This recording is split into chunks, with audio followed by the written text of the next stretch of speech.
مساء الخير. بداية بدي أتشكر المديرية العامة للثقافة والفنون السريانية المتمثلة بشخص المدير العام الأستاذ كيلدو رمزي لدعوته لنا للمشاركة بمؤتمر الإعلام السرياني اللي جمعنا لحتى نتناقش بمجموعة من المحاور والقضايا تخص الإعلام السرياني وتسليط الضوء على نقاط القوة والضعف لحتى نكون ضمن معادلة الوجود الاجتماعي.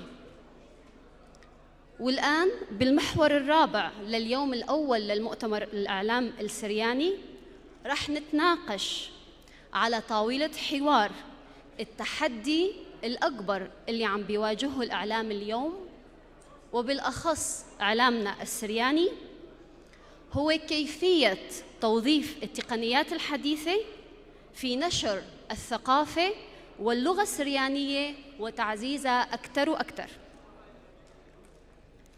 المحاور الفرعية اللي رح نتناقشها بالمحور الختامي الرابع للمؤتمر السرياني، المحور الفرعي الأول رح نتعرف فيه أكثر على كيفية توظيف التقنيات الرقمية في تعليم اللغة السريانية. ضيفنا بهذا المحور المهندس أكاد سعدي، مدير مشروع ومؤسس بثكانو. فقود يقرأ.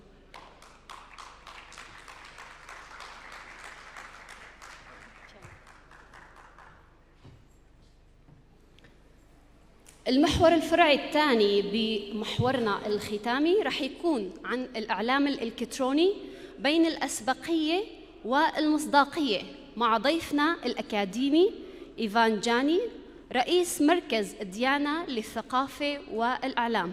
فقود يقرأ.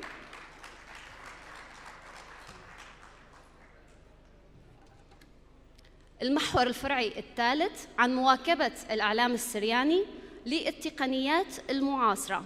ضيفنا بهذا المحور الإعلامي شابو ميخائيل، مؤسس إذاعة إم راديو والمدير التنفيذي لإم ستوديو. فقود يقرأ.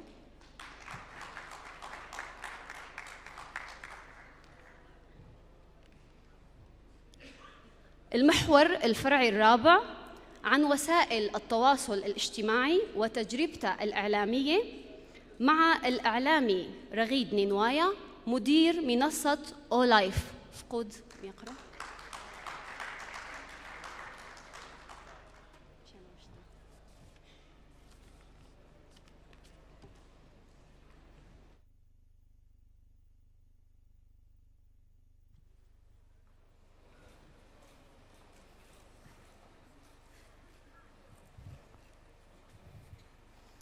أكيد بداية بدنا نرحب بكل ضيوفنا. موضوعنا اليوم والمحور الختامي للمؤتمر الإعلام السرياني هو موضوع جدا مهم للتطور التقني اللي عم بيصير بمجال الإعلام والسوشيال ميديا.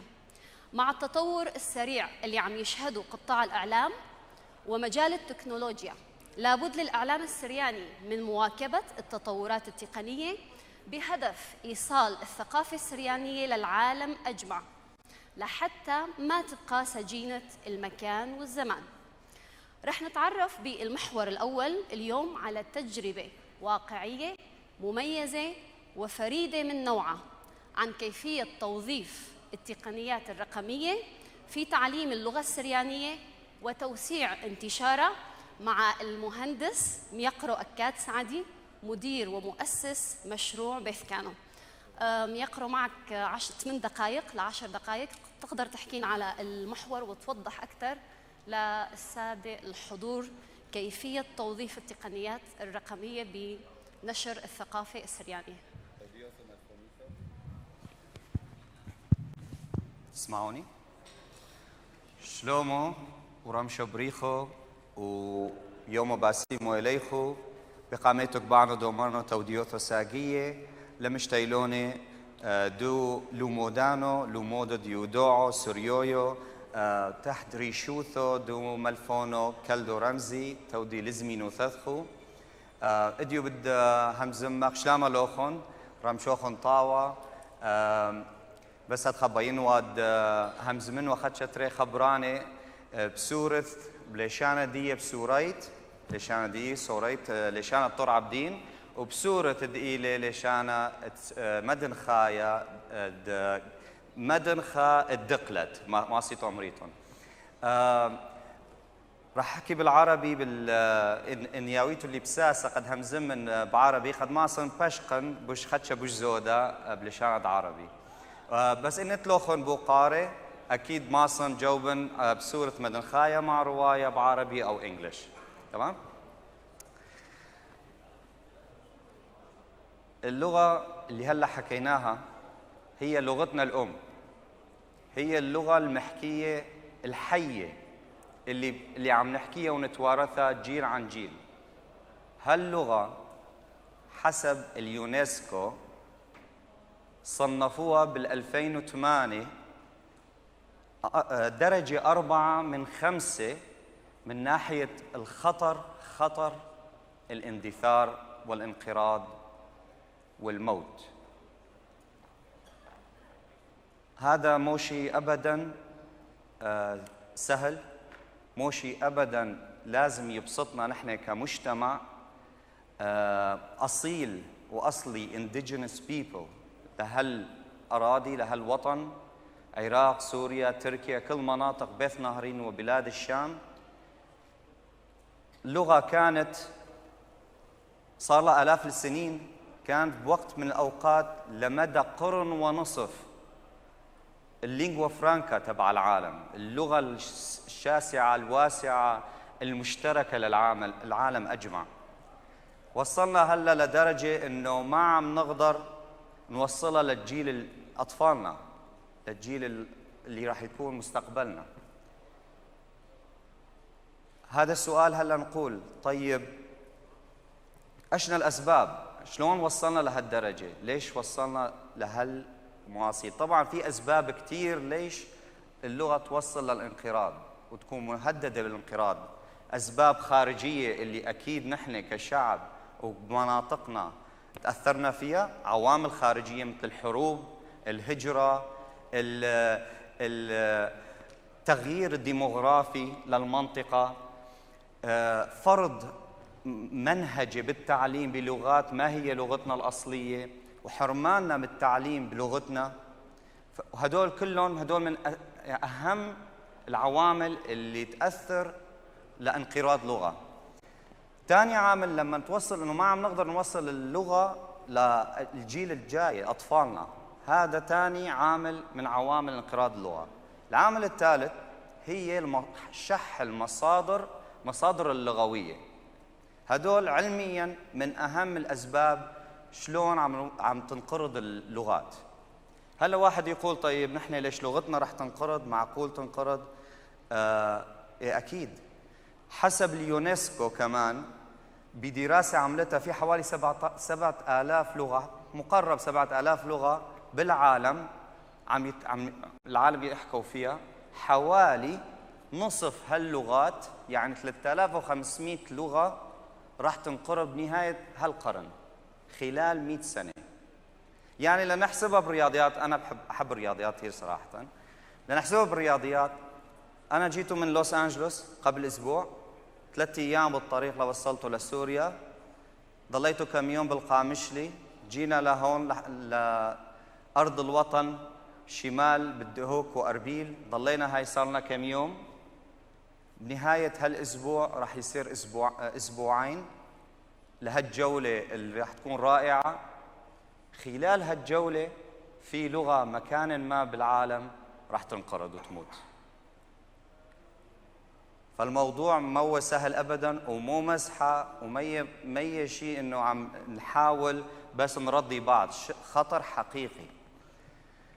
طيب شلون نقدر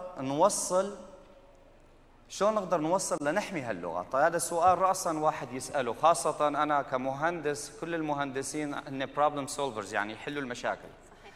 فيقول واحد أوكي طيب عندنا مشكلة شلون راح نحلها؟ الحل بسيط، صعب ولكن بسيط بالخطوات، اللي هو عم نقول شح المصادر اللغوية. معناتها لازم نشتغل على إضافة مصادر جديدة بلغتنا المحكية. نقول صعوبة انتقال اللغة للجيل الجديد، معناتها لازم نركز على إيصال هاللغة لأطفالنا.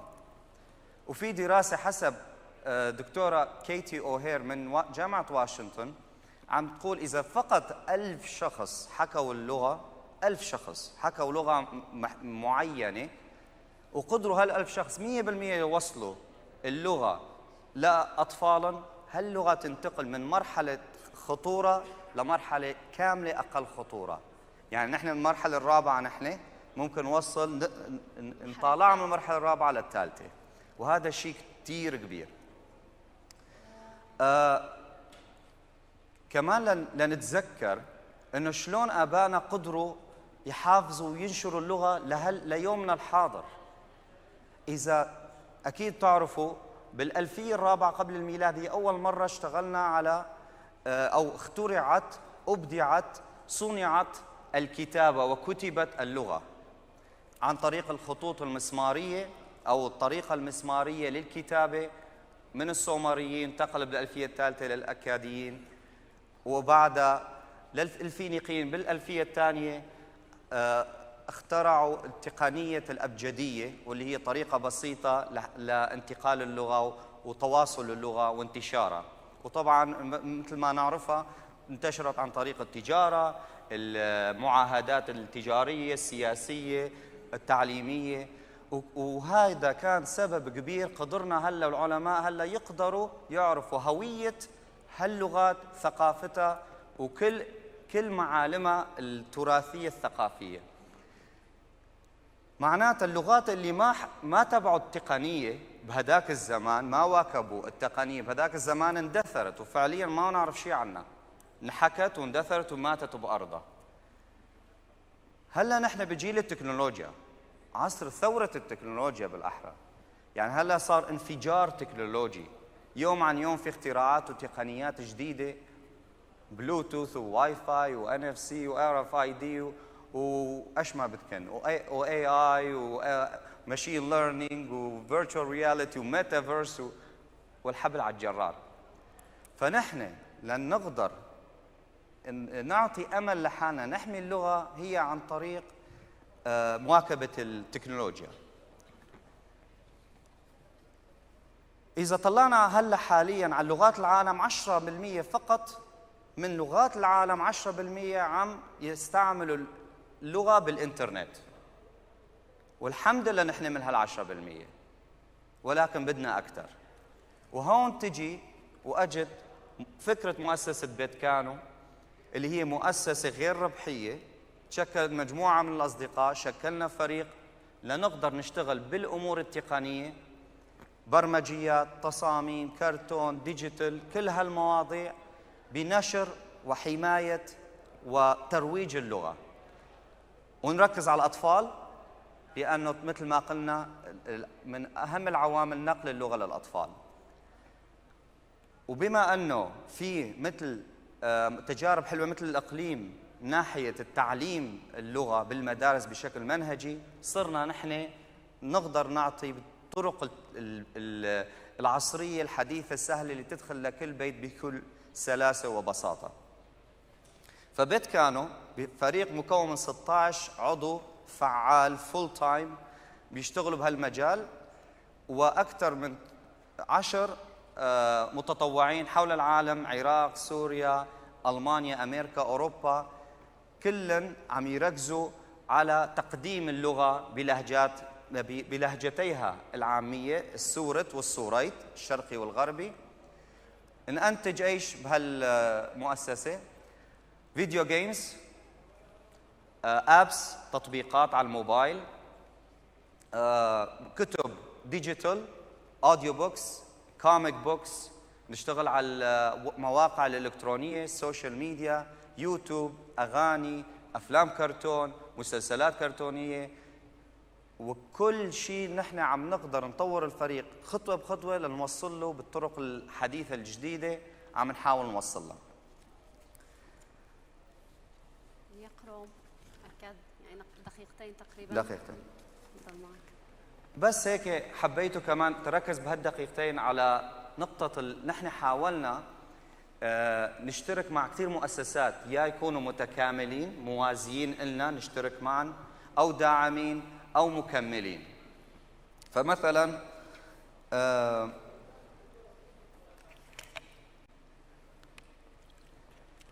عندنا مؤسسة بيث ماردوثو لملفونو جورج كيراز، اشتغلنا معه مشروع سينثو اللي هو داتابيس يعني قاعدة بيانات للمانuscripts أو الوثائق والمخطوطات السريانية القديمة لمار أفرام، مار يعقوب السروج، مار نرساي. وهاي سينثو فكرتها كانت أخذ صور على كل هالمخطوطات، حماية هالمصادر، مثل ما قلنا المصادر شيء مهم، ونقل هالمصادر عن طريق ال AI أو الذكاء الصنعي لتحويلها لديجيتال وورد دوكيمنت، شيء يعني نصوص مقروءة من صورة لنصوص. وعن طريق ال AI عم تقدر تتفسر باللهجات المختلفة، بالعامية أو بالإسترانجيلو أو بالشرقي أو بالغربي. هون اجت بيت كانو ساعدت ملفونو جورج وبيث ماردوثو تكوين فريق اسمه ميلثولاب ليقدر يدقق هالمخطوطات ويحولها من 95% نسبة دقة ل 100% إن شاء الله. وحالياً هالشهر خلصنا 600 مليون كلمة مدققة للمانuscript تبعنا، وعم نحاول نوصل لدبل هالعدد بالسنة الجاية. عفواً مو 6 ملايين، 6 ملايين كلمة راح يتدوبل السنة الجاية. هذا مشروع ملثو. مشروع اشتغلنا كمان مع أشخاص مثل ملفونو يوسف بكتاش، موقع كريو حليصو، في عندنا أكثر من 125 وثيقة سريانية من كتابة ملفونو يوسف بكتاش.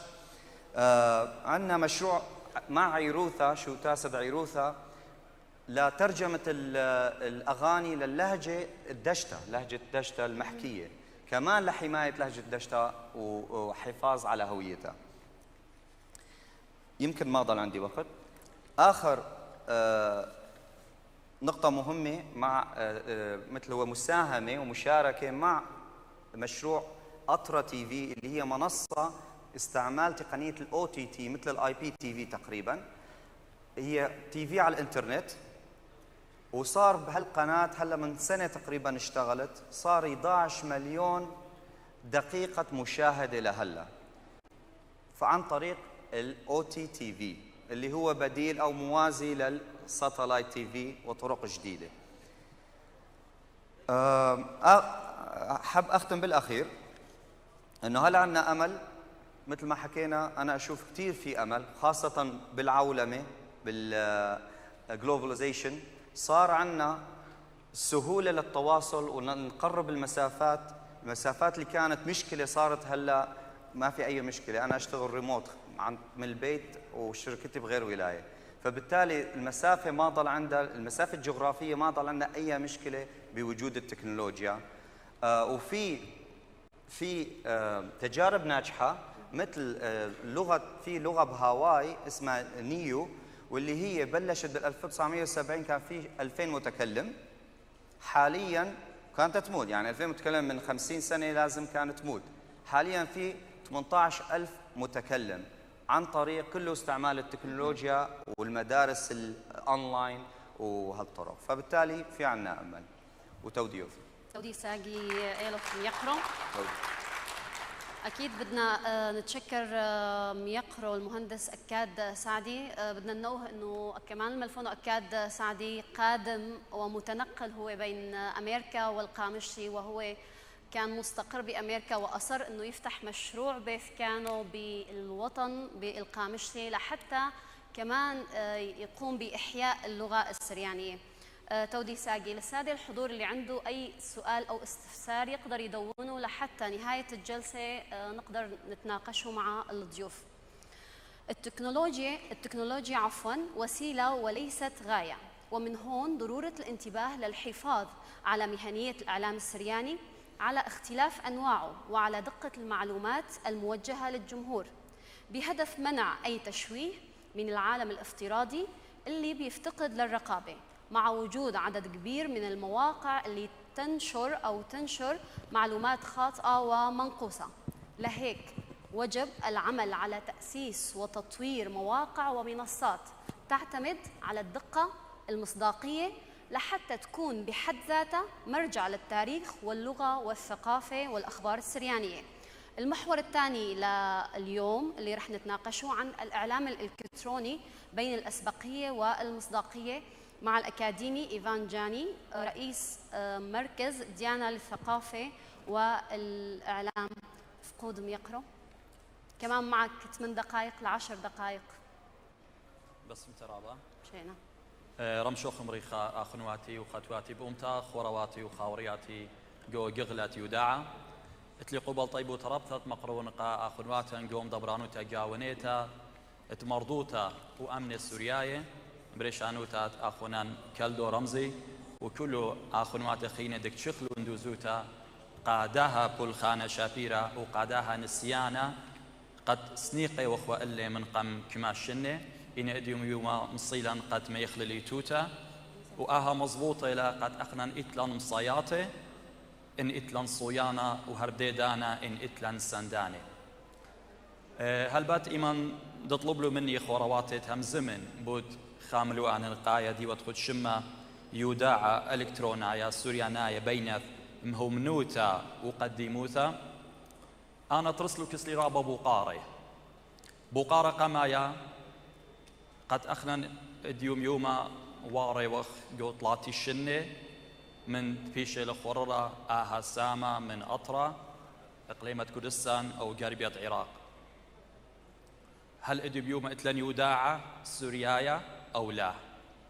بوقارة دتري إيمان ديو خمزومة بوذ قديمو ثايان الأزبقية أزبقية إلى مانايو قد أنا هاون هاو قمايا قد برسن الطبة جاريك أنا لخهاون من يانا هاويل مصياتي أخنا أخ يوداع السوريايا إيثن جاوان آها مندي إتلن آني مصياتي بوت هذا دوزو تخد شكليل يوداها ملوى لبي لمرق خوروات لي ما هم زمن إينا بهم زمن بوت خكمة نقزة قد إينا باصورياتي قد أخنا بلخخ إلو وبشارة من لشانة إيمان ديون همزومة أنا بوت لشانة السوريايا بوت يوداع السوريايا بوت كاثوة السوريايا بوت صبر السوريايا بوقارة إيلي قد هلا دي ليلة بيشا جوبة ويوابوناي شارية اللي ماني ماسخ أمرخ إيلي كاثوة السوريايا هاود مبلغ اللشانة ديما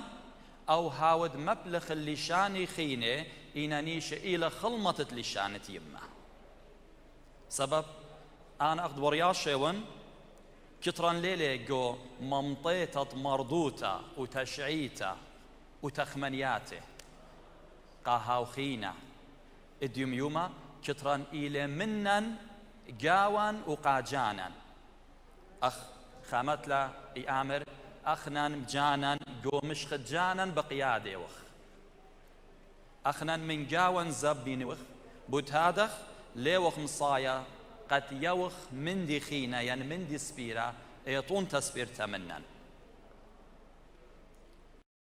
قمت شعر وبيداها ملوءة خشلي ويدلي خاتشيك يعني خا صخصيتا وري الرابة شو بابة فيسبوك ادانا خورواتا عندنا مشتقلاني تشوت آسي قبي أمتناية وب ناشد عيتا غزيلي قد ايتن منه بجبا صورة من يانت خا صبعات ايدا مبلوخين اختي خبرة اني خينة كله ان لشان انجليسايلي ان لشان عربايلي ان لشان قردايلي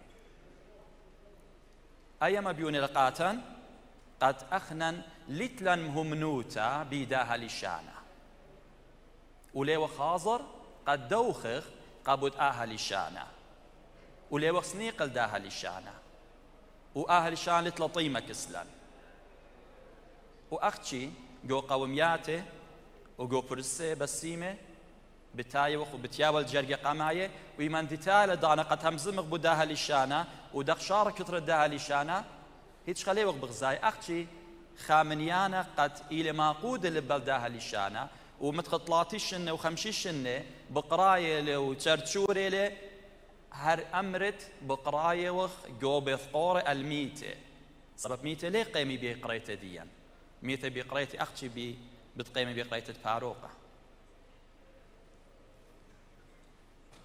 بوتادخ جار بقرخ من جانا ماني منن إلى جليونارا أو يودعايا مهمنا سبب أخنيت لن خامنيانا من نقزة من دوبارة أخلاقيات جارك أخنن خامخلو إيمان كتوخ إيمان هم زمخ أنا ما صنعت لخو مشبر قاتوخن وأمر الخبر بسيمة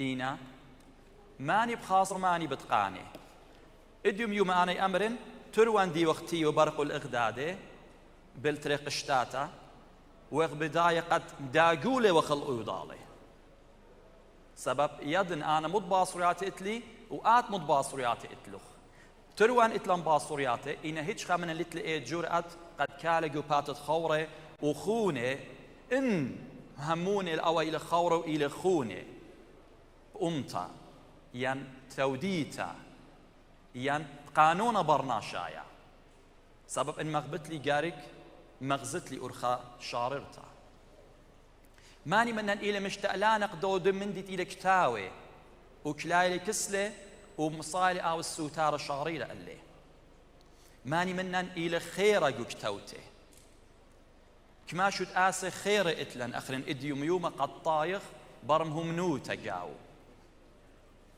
كما منن لينا مثقانياني كما منن هلا ديا مصينا قد لا آزي وتلقي جولبت رخشة ونوهة وسليتة ومسليتة وكربة وعشيرتة وعيتاتة وشمانة وجب وشوت آسد لا براقة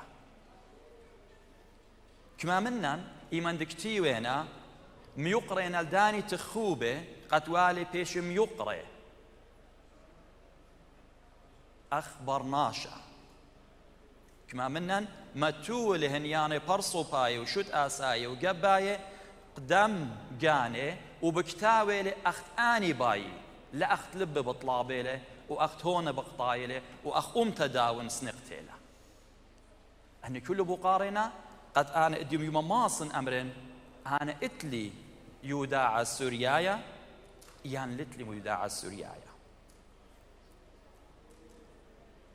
خمد النقزة أنا نقاية قد هاوخم همني جو الخانة سب أنا بشراب همز من لهم نوتة سبب قديموتا لتلن سب ليتن أو منتي قديموتا إلى مورايا أخلاً إديوما لتلن شوت آسي ودعاية لما ليه ما صعود مورايا من هيتش من دي خطوص السور الخبيون نوخن اسري تريب أربا كوشيتا إلى يوم تقولوا نوتا قرديتا بشوان تشيد أخنان جو بنيتا ديانا من جب مشتألانة اتبنيتا همزومي وآون قا يودعاي وجليوناري وكاتوي قد داخي أويا الصورة إيتن بالجليوناري وبالدية إدارة خطت بشلمشوت استا هاوي بشطا وهاوي بسيمة دخ هاوي مكملانة أويدالي إيمان طيلة برست اللي أنا ميري أنا لتلي ملوءة همزمن سبب أنا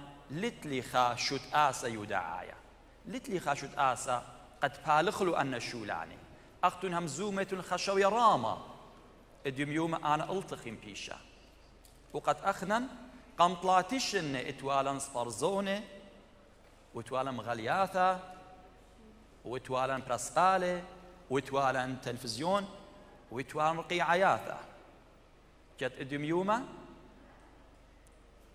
جو أرعد مار أنا أرعد آوهاتا إتلان خامنيانا من شوت آسي أم يقاري تشلوشنا وبلاخينا إنا طونتا دي وأختي بغزاي وقت رابر أبابا صورتيلا وأخدو إلانا كل بوخت شيريد بمخايلة خامنيانا من طرف الدنيا شوت آسي خاشينا منه يقرأ إيفان جاني طريقة يوسي يعني دقيقتين أنا بغزاي وقت إيتن خا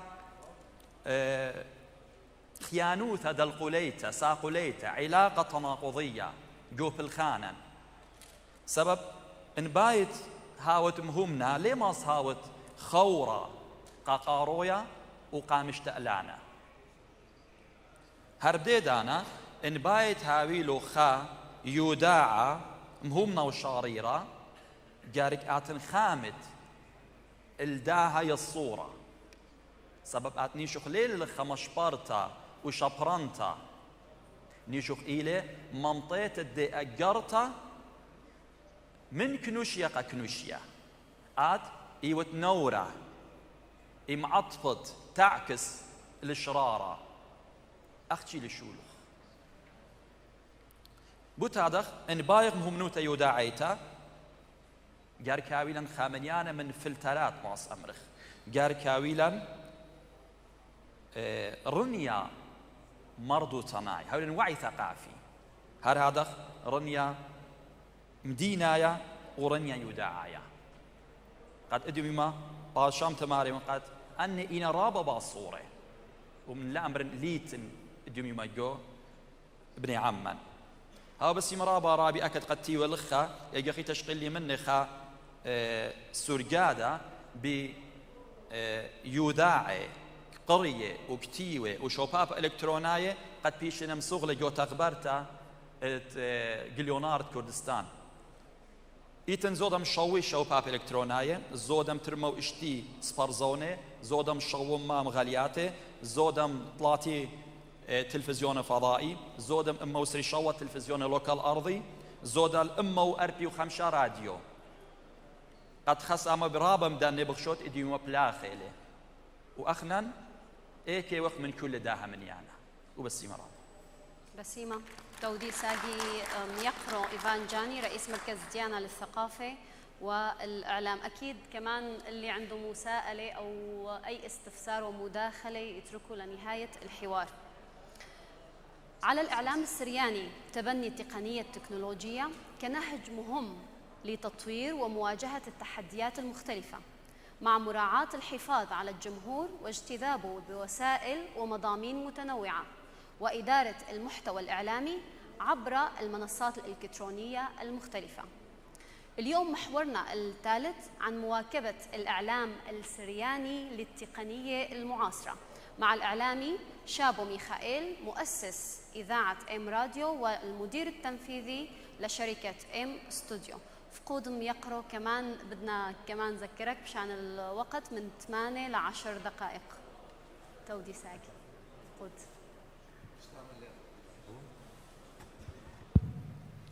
شلام الكل اخوه بسيمة رابي كلدو وبسيمة رابا الكل فلوخايتي قمنا بوا شولة جبارة تي مصيلة أو دي خمندي أنا نقاية وما صخممتك قالا قا كل ناشي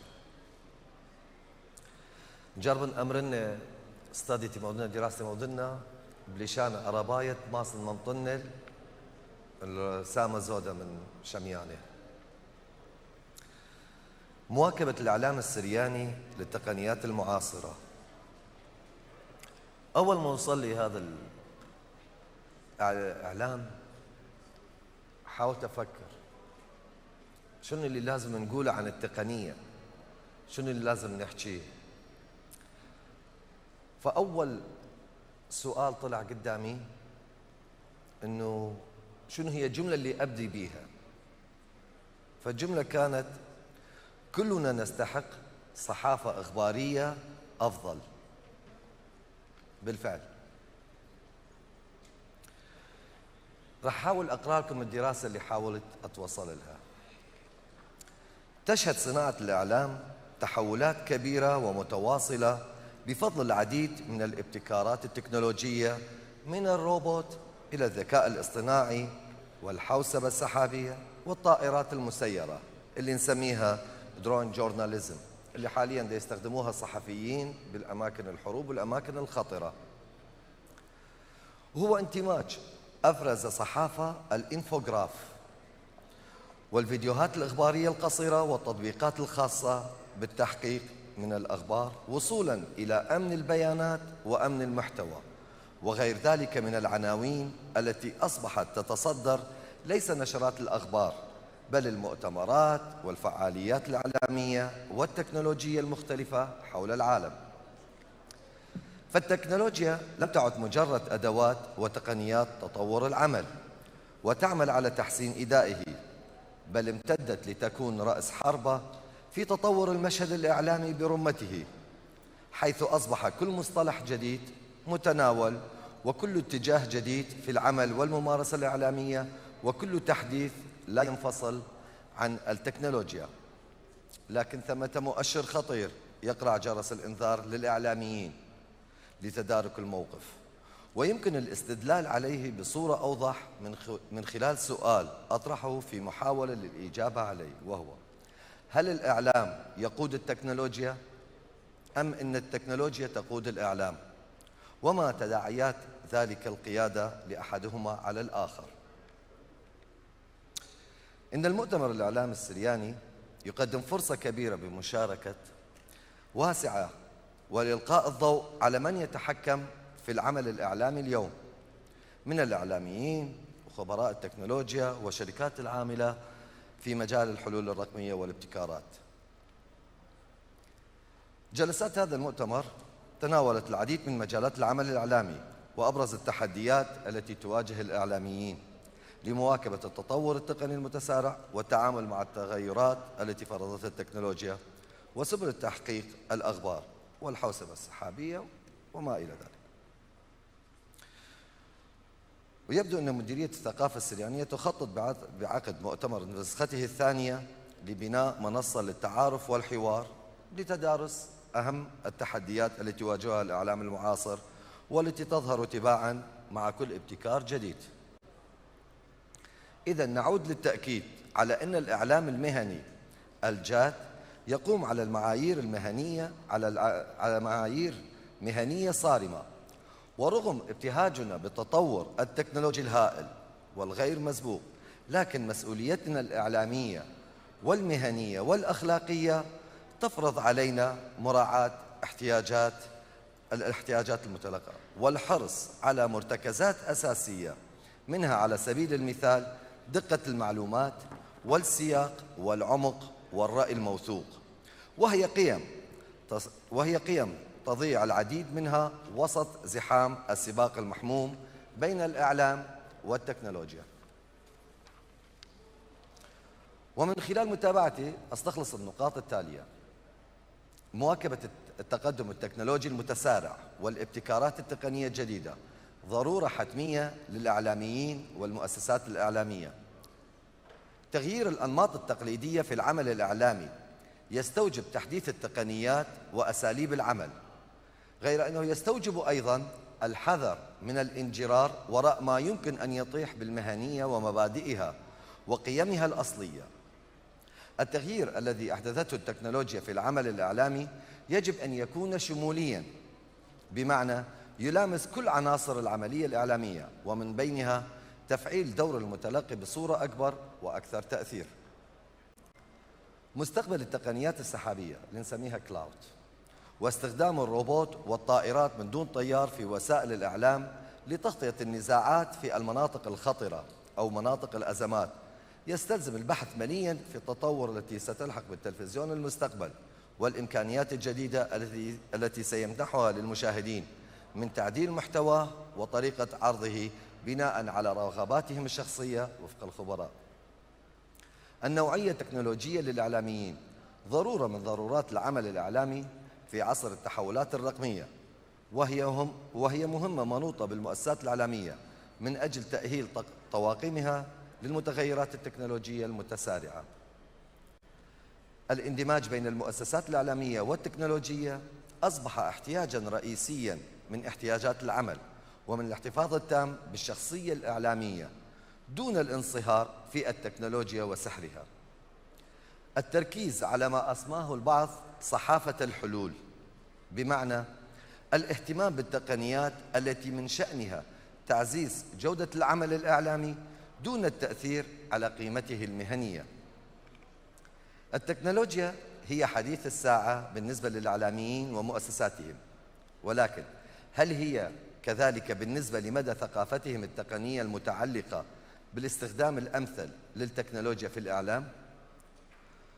سؤال مهم كشفت عن إجابته التي جاءت في دراسة مسحية دولية تناولت مدى اعتماد الصحفيين والمسؤولين على التكنولوجيا الرقمية، وحملت عنوان موجودة الدراسة حالة التكنولوجيا في غرف الأخبار العالمية، وأجراها المركز الدولي للصحفيين بالتعاون مع جامعة جورج تاون، وشملت صحفيين ومديري غرف الأخبار في 130 دولة، وأجريت ب 12 لغة.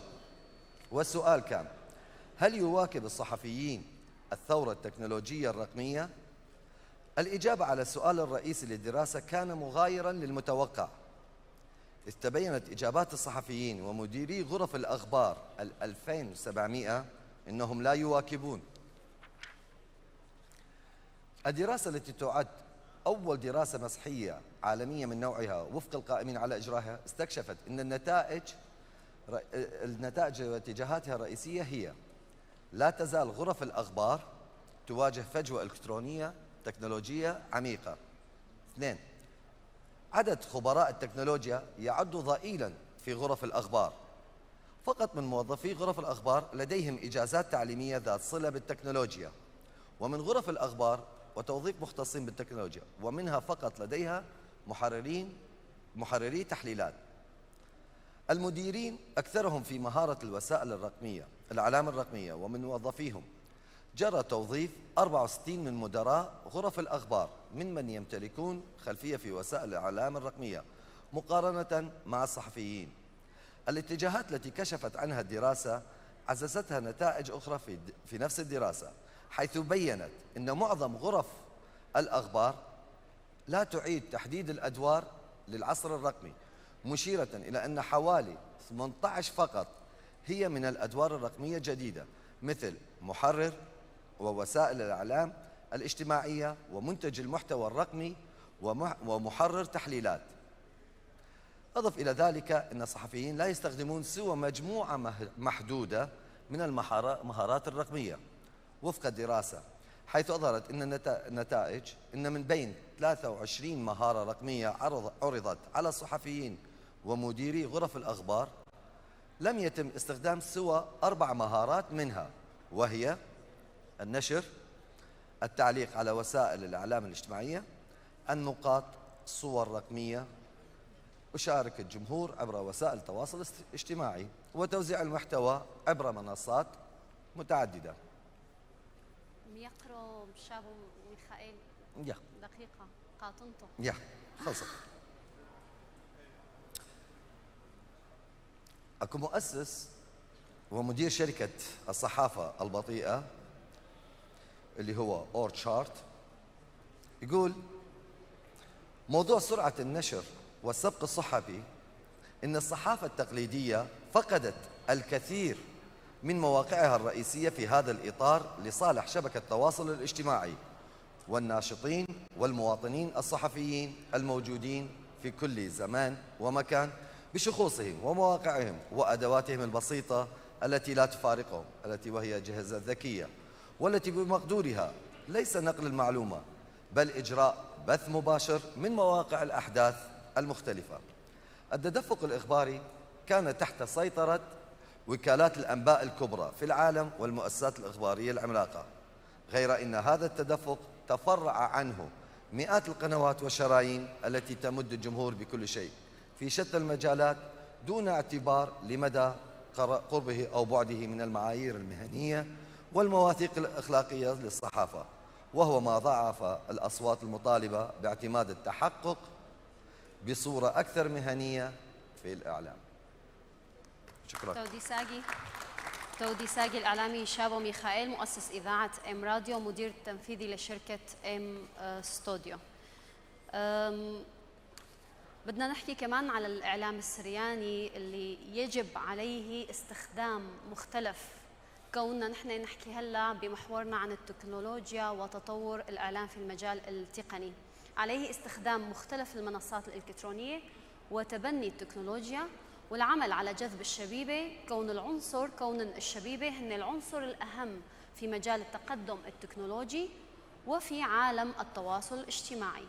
مواقع التواصل الاجتماعي تجذب للشبيبة كم هائل من المفاهيم الاستهلاكية البعيدة عنهم بعد كامل، تبعدهم عن جذورهم، قيمهم، ثقافتهم، وتضعهم في قوالب. من هون وجب ضرورة إشراك الشبيبة في الإعلام السرياني بهدف تبادل الخبرات والتجارب والعمل على توحيد الرؤية. المحور الرابع والفرعي لجلستنا الختامية هي عن وسائل التواصل الاجتماعي، تجربتها الإعلامية مع الإعلامي رغيد نينوايا مدير منصة أو لايف. الحديث لك يقرأ كمان بعصر قاطينوفي، نقدر نختصر الحديث. شكرا جزيلا. السلام عليكم. بداية محاكم بلهجة سورة في بغداد، يعني قناة طيبة عربي حيل لحد طيبة منطقنا فكرة. شكرا استاذ كالدو مدير ثقافة مديرية الثقافة السريانية لجودي كبير للمجال تقريبا بعد محقق اخني شباب اخب بعض مؤتمر دائما بدي خازق شباب اي دكسا دائما قشخ خمدي كثيره دودي خازق جو افكار شبابيه حيل كثير اذا خازق هذا مؤتمر كل بيطه بهذه طريقه احترافيه حيل اخترتها. فدائما اخني كشباب كما يبان يعني شغلنا بموضوع دوضخ منصات اولا اسباب جديده حتى تبادخ بعض الموضوع حل صفحات قشخن يوميه رخني متصفحين الفيسبوك او الانستغرام الى اخره من المواقع. كل صفحه لها جهه خاصه بقاوح كمؤسسه او كاي نشاط اخر. فدائما لما تخازخ ما يثب قال لك هذه صفحه تخازخ اخبار هذه مديريه او هذا نشاط الجميله وتخازخ انه اني صفحات فقط كذا نشري ما دي هذه دكتور وهذه مؤسسه او فقط. لكن ونكاذخ مني اللي كمتابع لهذه الصفحه ايضا بتخازخ نفس السن انه هذه موجودين بهذه دكتور انا هنا كمتابعين لهذه الصفحه. لتلن خلينا نقول يعني ضروري تلن اخني صفحات خاصه يعني نشري حل مواضيع عامه للفقط انه نشر خجو اخبار جديدا. لكن تايثه شغل دمخ موضوع بشرى باخبار فنيه شباب جديدا ما كاجبت تقشي ما كاجبت شمي اخني بنشر اخبار لاني صفحات جديدا باي لغه تويا ومن خلال داني نشاطات اخني تقريبا تيوخ نشاطات دقباخ اخني تيوخ من خلال منشورات وتفاصيل خنه. اليوم حاكينا عن قسم من تجارب جديدا او تجارب جديده كما يبان مشغله خلال الفتره دفت له ب 2017 بالذات شغلنا نغض قصه عن نغض طفله شمح كريستينا من بغداد كم خاطفله داعش ب 2014 طفله عمرها 3 سنوات فكم شاقل داعش وزله 3 سنوات نشو هذا على كذي وشو مندي عنه مباطر ما تحصل له موضوع مباطر ما تحصل له تحرير بدنا نحررها موصل اكيد ناشي كله يبدي هيك جيلي انه اثوى الحيل ناشي زيله ومفقودين اثوى الاخبار ذته. ف ب 2017 ود لي قصه طفله كريستينا كنا نشرح لها مواقع التواصل الاجتماعي بوقتها على منصه الحره الاخباريه العالميه. فعلا مباصر ما كنا نشرح لها هذا خبر او هذه قصه كريستينا مباصر 3 يوم يمكن ما بتخازيله نشواثح مباصر ما دقشي فيديو شخص دي موجود الجيب حبراتها كم خازين الفيديو كنا نشيره الفيسبوك فمير انه هذه براته موجوده للجيبي بين باسرع وقت لما اتصل باي خا فكما كنت متصل بخا خشن ماثل الاسقف عن طريقه حمطيه النشواثح بعنكاوه وثاني يوم مثل كماثل هذا موضوع يعني حلو بوقت عشق له هذا موضوعكم قصه ياوه لاقيكم شغله اخلا ويحصل التاثير بقاوح كما يبان دوذخه من دي. ايضا موضوع تاسيس اول لايف كما استغلت سنه 2017 مباطر ما دزين احنا مجموعه من شباب يا اخوان من ماثل بغداد مباطر ما دزين انه تحقيق التحرير وقريبا بتحاصل عوده هل انه احنا مهيئين يا اخ انه بالدار بغداد او بالدار منطقه انه ما ياخذ بحاجه الميخ انه اوكي ديره بغداد وبعدين ما نبتاو ناقل هذه صوره ما الموضوع دختاو فاخني كما يبقى عندما اسخ اول لايف ما دخل شمح اول لايف حتى تو عام لكن ما دخل شمح بغداد او الى اخره اول لايف شمه خنا غريبي، ولذلك حلم ناشي قاعد شمه اوكي ميل هذا فيه دي موضوع المتابعه باش متابعي لنا. ف 2018 كما يبان بيثق نشاطات دي حاصل المنطقه بطريقه احترافيه بطريقه جميله. الاسلوب حاليا يدعو الى انه تاتلن جرافيك اختيره حتى ناشي تقريبا سابق ناشي جيبا وانهي كنفرجي الفيسبوك او المنصات. ف 2017 العفو 2018 مثلا اول اوشعنا من بغداده كان بيتخلى بطريقه جدا جميله. حلم ناشي دي ثوالان بخارج اليوم متوقعين تقشي هذه صوره بغداده ما ديو مطيه انه بغداده كلا قثته بغداده كلا مدمرته بغداده كلا فلشته. هذه وقت نشري المواقع التواصل ودود يحكمخ انه اكثرين ناشي كمتابعي اخبارا بباني مواقع. فلذلك اخني كما ايضا نطلع صوره ايجابيه بقى فتره عن منطقه لانه اتوقع الصوره الايجابيه له حلق نقليله بقدر ما نقلي الصوره السلبيه ودائما الصوره السلبيه كلها يبقى حيل تفاصيل. لكن قاعد شيء ناشي هذه صوره اثوالا عوائل حيل تامه بالاخص باوروبا انه مترددين وانه اخني بيشخ او بالدارخ الوطن. هذا سؤالي بعض ما كما يبقى نحن دولخ اني فيديوهات اني تفاصيل كما يبقى نقلخه حلم ناشي لك ما حيله لكن قسم عوائل فعلا كما بتشقري قرار والداري الداري لا سبب خلينا نقول انه دق شيء فيديوهات لا لكن شيء اغذى بيئه مناسبه لعوده الحياه. فعلا انه اخني بالدارخ البغدادي احتمال بالدارخ شو لنا اذا ايث حياه بالدار حياه مره ثانيه. فاذا السوشيال ميديا جدا ضروريه لنقل صورتنا ناخذ كل عالم وبالاخص دنا شديدا. قصه ايضا قصه اول لايف اهيميلا انه موضوع الاخني ناشديدا قامي 2014 واكثر من 55,000 اي شيء في بغداد لكن بعد الهجره اللي حصل لها ما تدير لي اكيد اقل من 20,000 او اكثر بغداد اذن يثبت لنا هل داناشي في شيء بعنكاوه.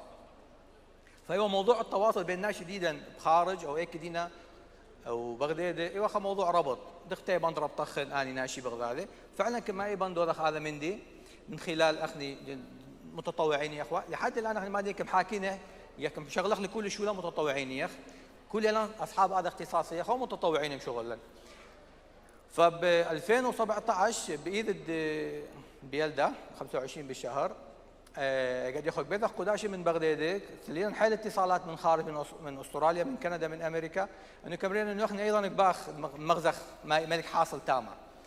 فكما ايضا بقى فتره اثوانا اكثر من 7 أو 8 ادمنيه من كل اني دول ديك محاكينه في ليله 25 بالشهر اثوالا قداديس تبث من جميع انحاء العالم طبعا بموضوع ببسيط يعني ببساطه حاصل اللي هو بتقنيه عاليه لانه الموضوع تقنيه يحتاج الى ماده يعني ماديات تقضي كذا كلها لان هذا موضوع حاجه الماديات. لكن الفكره الاساسيه انه احنا كما ايضا دول خربط بين اني دول كلها وناشكيو خازق ذا خازقنا انه اخني نجوك ياخذ بفلان دكتور اخني ياخذ بفلان دكتور واثوالا اكثر من 7 أو 8 لايفات قبيثي المنصه. ايضا هذا خمندي يعني اختيره فتره وناشي ايضا كما جبك ايضا بموضوع الشباب ديدان ان بحاجه وفنانين الى مرتلين ديدان الى كليبات الى حتى تبلطي حتى ناشد ايديهن كما ايضا دوذخ اكثر من 30 كليب دا خلينا نقول مطربين او مرتلين بطريقه احترافيه جدا اخترتها كليبات مشغلن كم اشتراك الصفحه الجيبن المنصه اونلاين او حتى قنوات حيلك مشغليهن او كيف بيثير قنوات طبعا هذا شو اللي يخدم شغله اخوان الكل لحد الان مجاني له مشغله له بمجانيه اي خا بهذه منطقه دي توالي اي من اللي بيداولك يا اخو خليكم شغله منح اكيد بكل محبه حتى تقريبا منطق شباب ديدن خاشي يعني اكبر ناشدي ايثر. ثوانا حيل قصص نجاح سوراي ديدن ايضا ليك بلطي دائما احنا كما انه اعلام ليش شرط له هو اعلام ديدن حتى تقريبا نبلطخ ناشديدا نحن بحاجه الى اكثر من منصه اعلاميه عالميه وتأتى لنا نحن شباب كم شغلي حتى تقبل نشر قصص ديدن. بالفعل نشير عن قصص حيل اختيريه و يعني ليه بدي محاكن داب بحث لكن لأن كانت البالي لكن قصص كم خبري والله أنا باصر فترة جيلي منينا أني أشخاص ومتصله بجوها وبشوي على تواصل وثن أمطيهن إلى أكثر من موقع عالمي وكما إب النشر قصص ضدن أيضا العالم كم تخازيهن ب 2021 تضيكم كذا كلنا زيارة بابا ياوا دا منطقتنا دا بغداد ودا كل العراق أول لايف كاش قلت العاد تقديد أحبث هذه احتفالية في المنطقة وكما أيضا الحمد لله دوذخ أكثر من أغنية دا زيارة بمشاهدات جدا عالية تصل إلى نصف مليون مشاهدة شولن ديخوكم شغلة بآية فترة حتى ناس جديدا تخازن لأنه يعني لا كل ناشي ثول الستلايتات العراقية فقط بيثة دغدي كذا لكن بحاجة يا أخوة إلى صفحات وخدمة بيثي هذا نشاط أو هذا مديد اللي حاصل تلقى طريق لكل العالم. أخيرا لك بنشاقنا حل موقت خو مستقبل أول لايف حاليا نحن نحكي شغلة خ أبليكيشن قريبا تاو اي بي تي في مشتاق ان شاء الله الموبايلات وبالاخص كيخ ايضا يحكم حاكه كما ركز على موضوع الشباب اتلن مشروع خاص تاو تقريبا المراحل النهائيه يخ منه هو بيثخ مباريات كلها دوريات بتعليق سرياني المعلقين تقريبا بشي جاهزين لكن شغلات تقنيه بشي يعني ان شاء الله خلال الفتره القادمه بتاخ مكمل هذا مشروع. شكرا جزيلا لكل اخوه. شكرا تودي ساقي ميقرو الاعلامي رغيد نوايا مدير منصه او لايف كمان مشاركته للتجربه الشخصيه على منصه او لايف. مثل ما شفنا وتعرفنا بالمحاور الاربعه مع ضيوفنا اللي اتطرقوا على كيفية توظيف التقنيات الحديثة في خدمة الإعلام السرياني وكمان كيفية المحافظة على اللغة السريانية ونشر الإعلام بمصداقية. هلا اجى الدور للسادة الحضور اللي عنده أي استفسار أو سؤال أو مداخلة طبعا يوجهه للضيف والضيف بالتالي كمان راح يجاوب. أكيد السؤال راح يكون هيك مداخلة ما راح تكون طويلة. فقودين روند بولس رئيس اتحاد الأدباء والكتاب السريان. راح يكون سؤالي باللغة العربية حتى يكون التعميم الفائدة إلى أن يجي اليوم تكون التعميم باللغة السريانية إن شاء الله مستقبلا. بداية أقول عزيزي أكد قد أثلجت صدورنا وأقول لميقرا رابي إيفان قد أوجعت قلوبنا. كان تشخيصك واقعي ومؤلم بس كان متشائم بالرغم من الطاقات اللي موجودة على يمينك يعني في نهاية النفق قبس من النور. شكرا. فأعتقد المشكلة الرئيسية مو إنه إحنا جلد الذات، إنه إحنا السبب. صحيح أنا أتفق معك أنت أو يوثا منوق خمشي بإما إلى جناهانس إحنا بس كن على ثقة خمشي وبالزودة إلى لا تنخشم طانوثة لا تنخس نتا سند مالي. لو كان عندنا كان غير شكل. فظروفنا صعبة مع ذلك احنا اللي الطاقات الداخليه راح نفجرها بقدر الامكان وعندنا يعني كثير من النماذج. اما ما بقي على الاخرين فنامل انه يكونون منصفين معنا. وشكرا. تودي تفضل الشاب هونيك المشارك.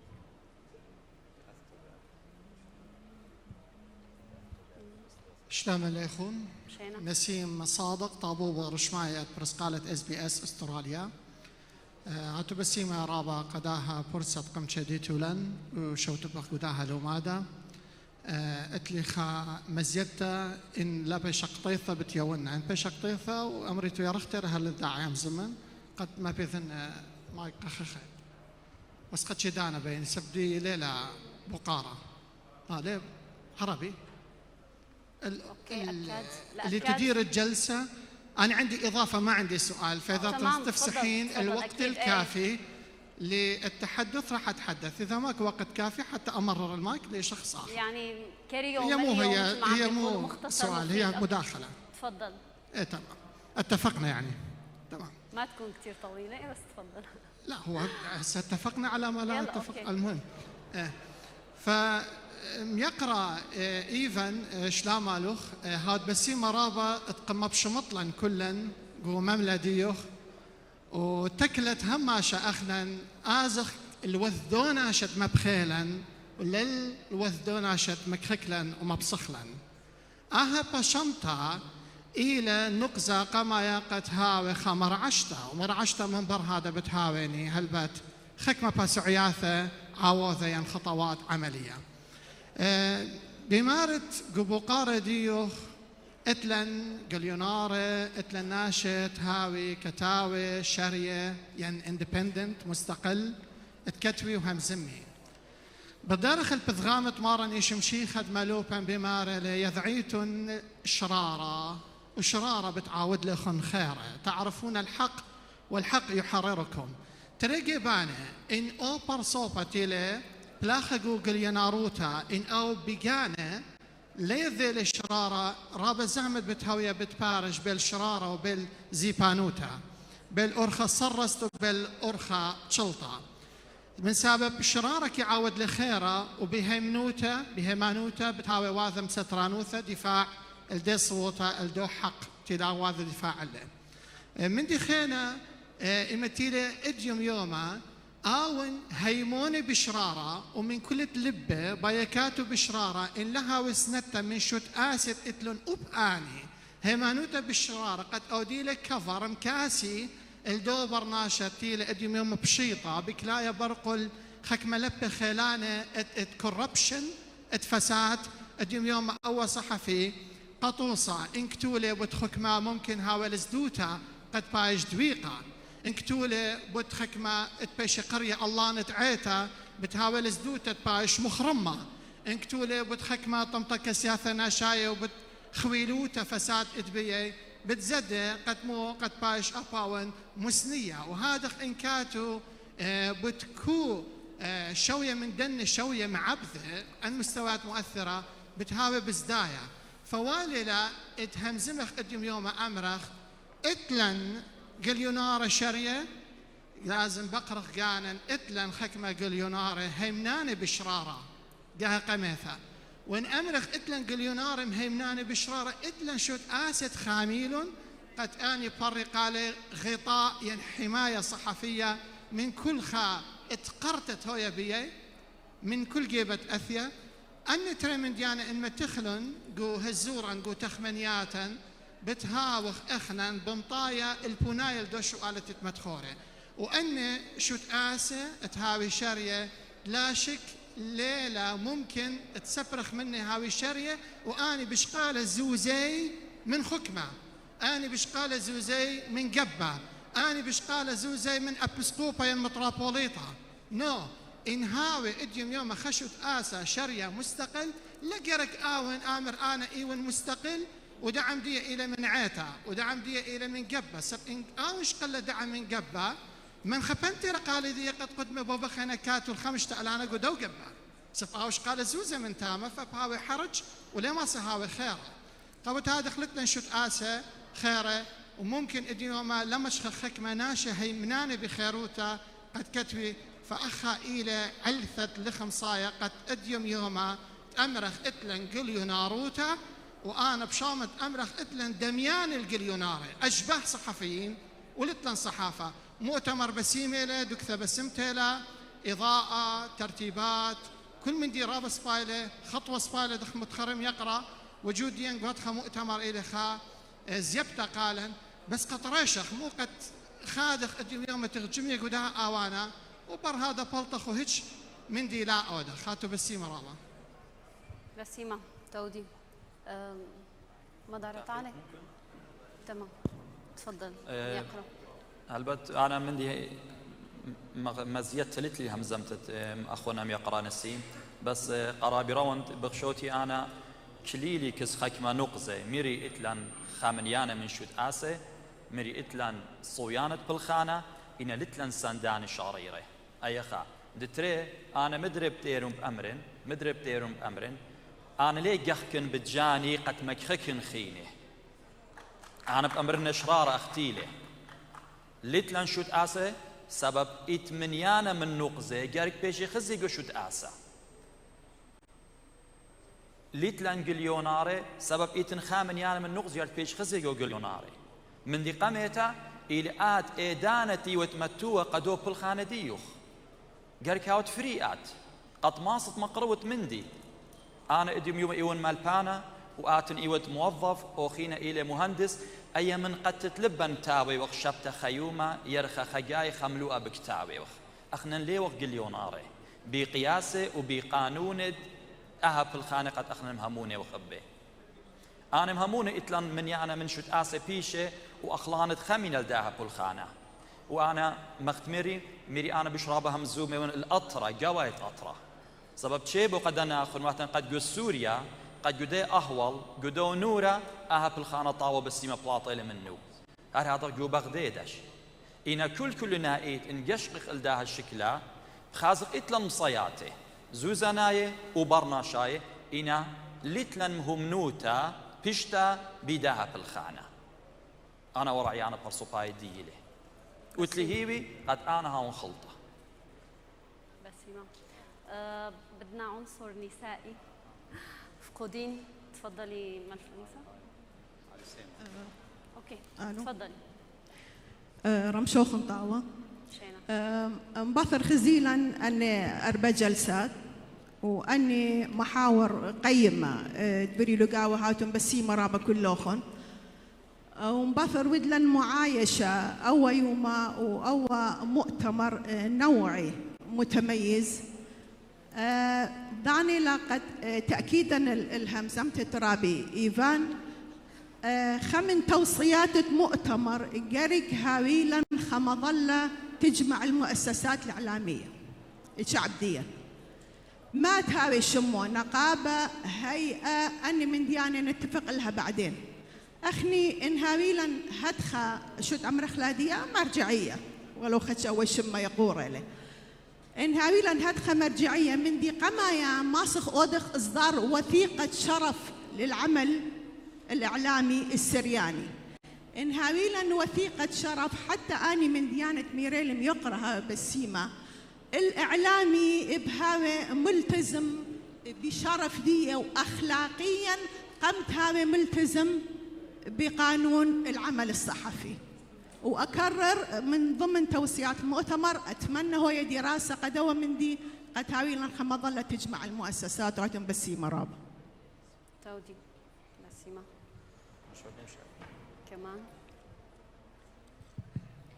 من نوخن ملبانيثا إعلامية دومارا يول بشورايا هاويتون بسيمة رابا قداها تشيتا وآها لومادا رابا شبيرا مطوكسا خيا كانت كلي بلاخي بقاري إلى قام يقرأ أكد سعدي آتي متخرخ وآها بتأرخى تكنولوجيا سب قريانوخ إلى باسدية قخميتت للشانة من انقراض إن خمن أرخاثت خميتت للشانة إلى مدرشتا وأخنا إتلن رابا مدرشياثة السورياية وأنا إيون خام البنتا ودني مدرشياثة بقاري إلى مو بأمرت قدن آواهد تيلا مارا للشان السورياية لتل دعثيث وبين متخرن وربا ننقيثلا قد من مدرشياثة السورياية إتلي سهدوياثة دكتوراه إتلن دكاترة إتلن مهندسين إتلن صيدلانيين إتلن ملبانة رابا شركة إتبو الخنانة وسهدوياثة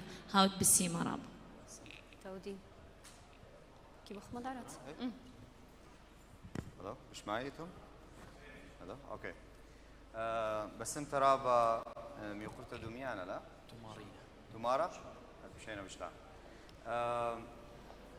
انا بتخمنتي انه جرك اخنن مخ عاما سوريايا كالدايا تورايا اد ريشخ ان قايوتا والصايوتا دليشانا جرك ريشخ بأوليشانا جرك يدطخ ووالد يطخ انه أوليشانا ليلة مخ بلكي ناشمرون الى قامت مطيانوتا اودت ايسارة communication تواصل إينا إلى بوش زودة من تواصل لشانا قرك ناشديا والي عمديا ديطي إنه لشانا ديا وأول أي لشانا إلى هيوتا ديا إلى أرخد انطرطد مردوثا زمرياثة إلى أرخد انطرطد مردوثا قنثة أو أمنة خلطة ديا إلى قصة قطة من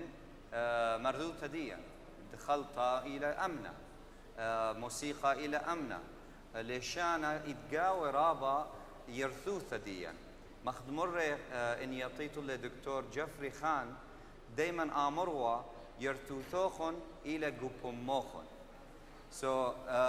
أخنا مخع ما قرك ريشخ وميقرخ أو مندي ومن هدخة أنا تخمنت أن احنا مخبت كانوا إنه إن مصيلا منطق أوليشانا يالي سوري ديا خا أرخى بسيمة قد خادي بزمريات وكرتون وأدخى من ديانة بدريشي أو رخشة بسيمة وبدريشي مخ غيرة مخ تعيشهم غيرة قا أوليشانا وبخشاهم بهدخى ناشي بدي يطي إنه أن نقايل إلى ليشانا ليلة قا شولة أو قا مطمطيانوطة إلى بوش مندي شيمايا سامي يقورة من هذا المداخلة الأخيرة ألو تكون مداخلتين. شكرا. الكلام للأستاذ أكد سعدي وأستاذ روند، أرجو ما تسمعني لا تضوج مني تكرهني بعدين. نعم، اللغة تبسطت تلقائيا بعد أن كانت الأغاني قصائد، هبطت إلى أحمد شوقي، والآن الأغاني يقول حسام الرسام أكسر خشمك العالي. تعرفها أكسر خشمك العالي؟ يعني تعرف معناها؟ لا والله. يعني أكسر أنفك المتشامخ. هيك وصلت اللغة، وبدون اللجوء إلى نظرية المؤامرة. نظرية المؤامرة ما لها علاقة، هذا شيء تلقائي صار. أقول أهنيك على ثنائك وتفاؤلك بنجاح مشروعك، واعذرني لتشاؤمي لأنه هذا ما تقومون به عبث. شكرا. تودي ميقرأ له. ألو. طبعا شكرا جزيلا. فرصة بالمداخلة الأخيرة أنا أشكر مديرية الثقافة السريانية المتمثلة بالرابي كلدو والعاملين كافة لهذا المؤتمر الرائع بالرغم من أي شيء صار. شكرا جزيلا لكم جميعا. سؤالي إلى الأستاذ رغيت ننوايا، قناة أو لايف. حسب علمي أنه قناة أو لايف تابعة للكنيسة، أو ما أعرف أنها شخصية هي، ما أعرف يعني. هل قناة أو لايف تسمح للقنوات الفضائية الأخرى أو مواقع إعلامية أخرى مسيحية لشعبنا بالدخول إلى الكنيسة في وقت هم موجودين؟ شكرا. تودي الشوولو للملفون يقرأ يرغيدني نوايا. بس خوش سؤال بقير. طبعا احنا دائما تهميلا انه اختو تابعين ليتيتو ادخو شغليتو رواتب ادخو من ايتا الى اخره. لحد الان اي دكسا ليله هولتن شو مندي او ليله خلينا نقول لنا دعيما باي مندي. الوحيده من دعم لن ولو يعني ليله دعم خلينا نقول شخصي، وانما دعم حتى تقريبا دم كامله. يعني احتمال هذا شو لن محتاج انترنت، محتاج كيبلات، محتاج كاميرات، خشونا شباب كله كذي. هذا شو لك محتاج. يعني اخني صحيح يا اخي ان شاء الله هم معدات، لكن اخني دائما بحاجه يا اخي. لخلك داعم لن، لخلك داعم لن بعض الموضوع غير ايتا. ودائما انه اخني انكم تبعت صفحتنا ولا لك يا ذينا اتلن حل من ديانتنا علاقه. اخني بيثخ اغاني مطربين اتلن اخني صفحتنا جدا منوعه، لا لا فقط بيتا، لكن بدكايتها نشاطات كنسيه دائما كاخ موجودين قماي. لانه باخ او لك باخ كل نشاطات شبابيه حاليا دينا موجودين، لا بس الجيبان حتى القبخن ببرطله حتى باي منطقه سوراي كل هديتنا. ليس اي مؤسسه ثقافيه كوضا نشاط وكاثيرا كل هذا هم كم هائل من الشباب حتى دم شركي. فلا فقط اخني الكل اتوقع اي نشاط لي بضوت باي منطقه لكاوي بيتا اخني شباب لتلن اي دعم اول لايف اخني 4 أو 5 شباب يا اخني مرخ شغله، لكن اخني خلينا نقول اخني ابو الشوله يا يعني شولني هذا كلنا صحافيين واعلاميين وتلن معدادين، لذلك ان شاء الله. شكرا. تودي هون يقرأ بس خلي تكون المداخلات قصيرة احتراما للوقت بس. تفضل.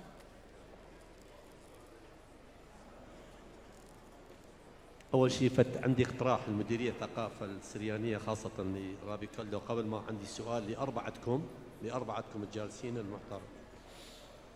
الاقتراحي هو اختيار النخبة ما دام يوم الأخير، نخبة من المثقفين اللي عندهم قدرة نقدية تحليلية لتقييم هذا المؤتمر، لأن صارت سلبيات وإيجابيات طبعا، خاصة ما يتعلق بالجمهور، طريقة المداخلات وإلى آخره، كثير من الشغلات أكو ملاحظات هسه ما تقترح. هذا مجرد اقتراح. سؤالي لأربعتكم، إذا أكو صراع بين السيف والعقل من ينتصر؟ ربما موضوعنا احنا يعني قضية لغة. بستوكهولم إذا شخص واحد يحكي القلداني يجيبوا له مدرس خاص له، لازم كلهم يراعوه. إذا شخص واحد يحكي عربي ما يفتهم، نحكي سوريوي وما يلعب، ليش باقي؟ هذا ليش جاي؟ كل شيء بده يفتهم، إذا سوريوي إذا لغة. إذا تريد إحياء اللغة أنا بشكي منا اللي شانه منه، وإذا ينكذب بالمئات أفلام كرتون وأفلام سينمائية ومستوى بروكسل العريضة ولا بلشان السورة، لكن إذا ريد أحياء اللغة من خلال دورة، من خلال فيلم، مسرحية، على راسي، بس الكادر إعلامي من لبنان وهذا مدى يفتهم، مدى قصدي مفروض لغة عرب. هاي واحدة. سؤالي لكم اللي يتعلق بالصراع من ينتصر، السيف أم العقل؟ قضية تقنيات أنا أشبهها قضية تقنيات علاقتها بالإعلام مثل الفيلم الهندي. أكو فيلم هندي أرقى إخراج، زوايا كاميرات، تكنولوجيا محترمة، بس موضوع تافه، تعرف النتيجة، هذا يبكي ويطلع أخوه وذاك ذاسيت. فما المطلوب حتى للتقنيات؟ أنت صح ما المطلوب؟ إعداد كادر إعلامي، لأن الإعلام له علاقة كبيرة ببناء الفكري وتغيير السلوك للمتلقي. ما المطلوب بالإضافة للتقنيات؟ هاي التقنيات تتوظف من عقل يعرف ماذا يقول، يكون فاعل، يغير المشاهد. اكو تقنيات عندها هوايه بس كل مضمون ماكو مواضيع ما لها علاقه لا بالواقع ولا بخدمه الخصوصيه، خلينا نقول شعبنا. ما المطلوب لاعداد هذا الانسان جنبا الى جنب التقنيه، يكون له مضمون ومحتوى قوي حتى التقنيات تتوظف المحتوى راقي. التقنيات اكو ماكو محتوى راقي، انا شو اسوي بالتقنيات؟ شكرا جزيلا. تودي مين من الساده الحضور او الضيوف بده يجاوب؟ خلينا نجاوب بشكل مختصر. يقرو شربل او اكاد.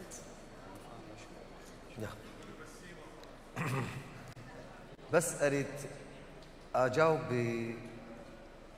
بمختصر جدا. الموقع واشنطن بوست موقع امريكي صحافي اعلامي. اول ما تفوت على الموقع يطلع لك بوب اب، ما تقدر تشوف منه اكثر من دقيقه، وبعدين يطلع لك بوب اب يقول لك اشترك بهذا الموقع ب 25 سنت بالاسبوع. لا شيء، 25 سنت ما تجيب لك هنا قطية بيبسي، يعني بالشهر $1. وايضا لا شيء بالنسبه للي يسوي ريجستر يشترك بهذا الموقع، يعني بالسنه $12. لما سوينا بحث على هذا الموقع واشنطن بوست عنده 90 مليون مشترك، يعني شهريا دا يفوت $90 مليون. اكثر الناس اللي انتبهنا هنا بالعراق بالذات وبالمنطقه معتمد على السوشيال ميديا انه هذا منبره، لكن هذا خطا. الويب سايت هو منبرك، www. هذا منبرك. السوشيال ميديا ان كانت انستا، ان كانت فيس، ان كانت، هذا منبر لاشخاص ثانيين، لفاشينيستا، لرياضيين، لفنيين. الإعلام مو منبرة، هاي وسيلة مساعدة لتجذب الناس إلى منبرك. على مود توصل أنه تسوي اشتراك بموقعك مقابل $، لازم يكون عندك محتوى تخلي هذا المشترك يشترك يمك. كل المجلات الأمريكية والجرائد الأمريكية اللي موجودة على الإنترنت مو فور فري، paid. كلها، نيويورك تايمز، واشنطن بوست، واشنطن تايم، كلها. احنا كل شيء اعلام عندنا فور فري. وتعال فوت على السوشيال ميديا، 5 لايك، 7 لايك. مو اكو آلية حتى بالسوشيال ميديا، اذا ما تدفع ما تتروج.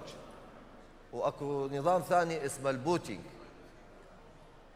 فعلى كل التقنية موجودة، بس نقدر نأمنها. بس شنو المحتوى اللي موجود، وشون تستخدم المحتوى مالك، وشون توصلها. هاي الآلية. على الاي تي انه يسوي دوره، يبني الموقع، يجهز، يسوي كل التقنيات اللي مطلوبة، يأمن المايكات، يأمن الكاميرات.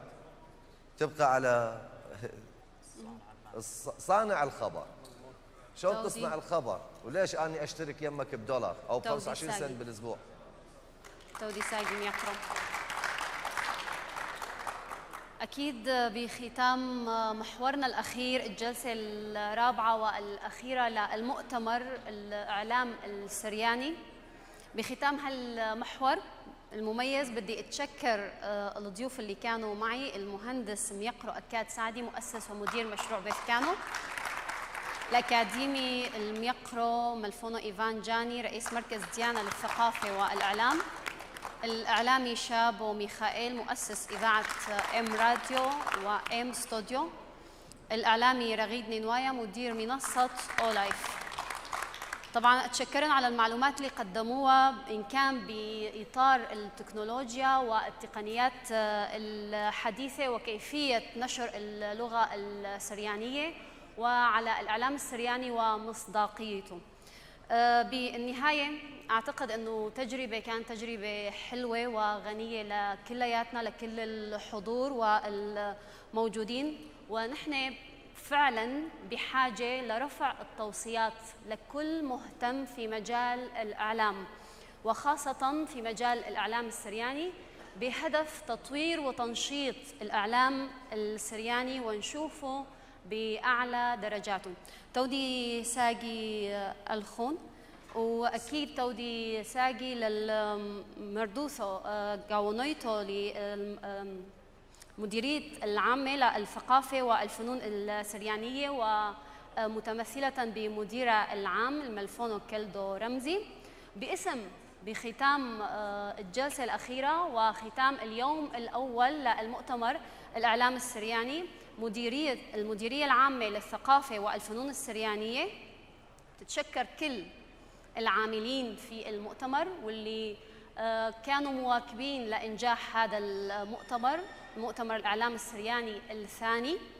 طبعاً لا سيما الضيوف الأكارم المتحدثين في الجلسات الأربعة، السادة والمدراء الجلسات والمؤسسات، إن كانت الكنسية، إن كانت المؤسسات الخاصة، أكيد الشخصيات البارزة اللي شاركت وتواجدت بالمؤتمر، وكمان شكر خاص لإدارة وعاملين بالقاعة، قاعة جالاكسي، وكوادر شركة أبستورفي على تنظيم هذا الحدث، وكمان كوادر المديرية العامة للثقافة والفنون السريانية ودوائرها الفرعية كافة، أكيد المصورين أكيد، وكل العاملين وكل من ساهم بإنجاح هذا المؤتمر. والشكر الكثير الكبير للمديرية العامة